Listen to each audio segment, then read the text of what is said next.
Open navigation in the app. The first thing that pops up is a screen to enter your truck's dimensions. This makes sure routing is accurate.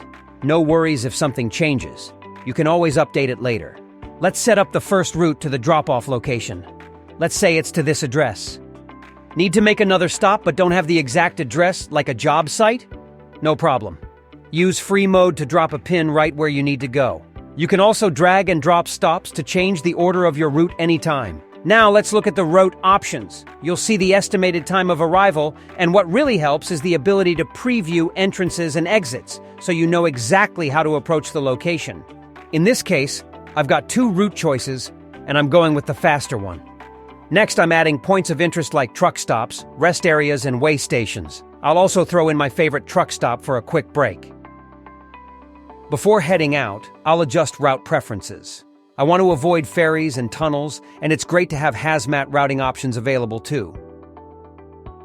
Once navigation starts, the left side of the screen shows all your selected stops, plus current fuel prices at truck stops. You'll also see a compass, total trip distance, how far each stop is from my truck. The arrows showing which side of the road each location is on. Want a bigger map view? Just hide the bar. At the top, there's an info panel with upcoming turns, exit numbers, and other key details. At the bottom, you'll see the next stop's info distance, drive time, and estimated arrival to the next stop. And over on the right, you've got the speed limit display with overspeed alerts, a button for satellite view, and route overview feature so you can track your full trip and all your stops. Using the edit menu, you can add service locations to your route, like truck and trailer dealers, 24/7 roadside assistance, tire shops, and many other services. Under nav settings, turn on truck restrictions to see no truck zones, weight limits, and other helpful alerts. Now let's talk parking.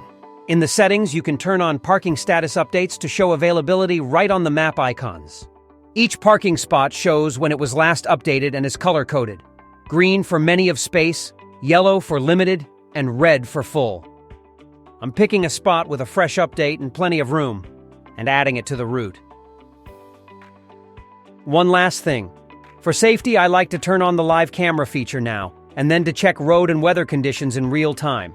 It helps me save time and money every trip. That's it. I've arrived at my first stop. Time to update the parking status and help the next driver out. Enjoy the #1 truck navigation, Trucker Guide.